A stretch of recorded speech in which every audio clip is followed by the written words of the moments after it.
Hello, everyone. Hi. What was our water temperature today? It was 27 degrees Fahrenheit. Okay, so it's staying about the same.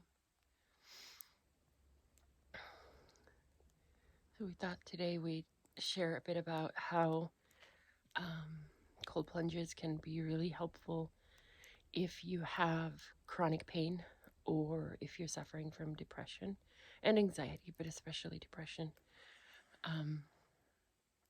So, as you might imagine, the body definitely goes into fight or flight or freeze mode. No pun intended there. And that means that the vital functions in the body are trying to be preserved, and all the blood flow and focus goes to preserving those, while some of the more non essential functions get kind of muted or shut down for a bit. And that includes the body obviously trying to scramble to maintain normal body temperature.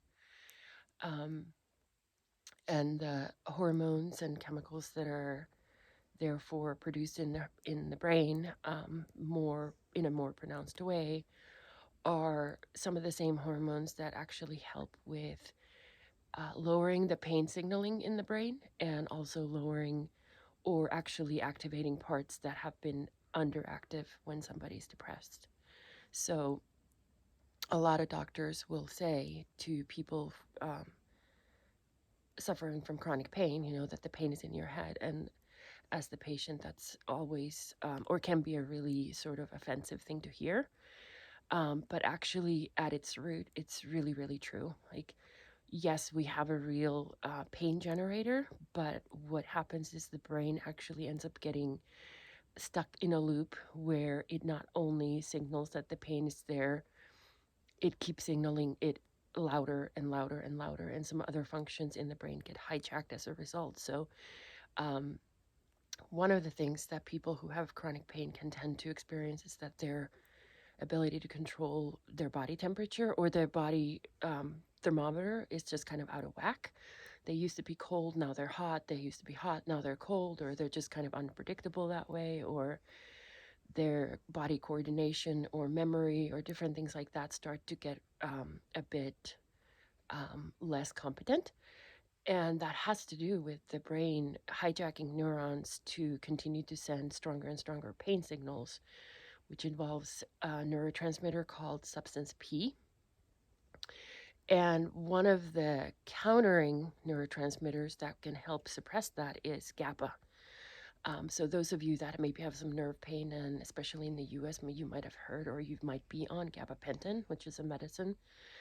The idea is to help increase the GABA in your body and in your brain. And when we have an increase of GABA, we have a decrease in chronic pain.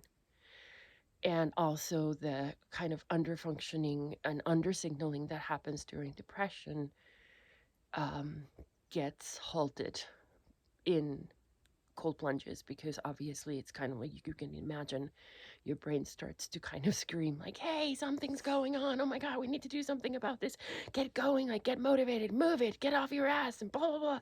So there's all this commotion happening, which is by its very nature going to involve neurotransmitters and hormones and different things that haven't been taking place when you're depressed. So that's a very loose and layman's terms way of talking about it while I'm also shivering underwater.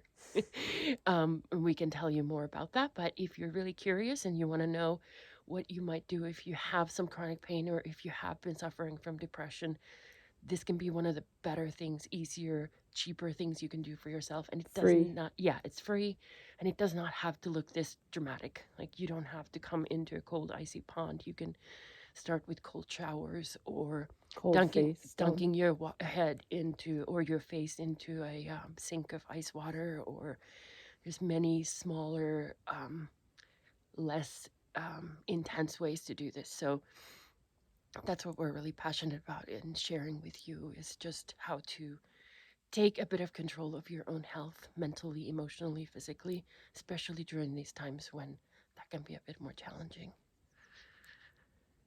So with that, we wish you a good rest of your weekend and we'll talk to you again soon.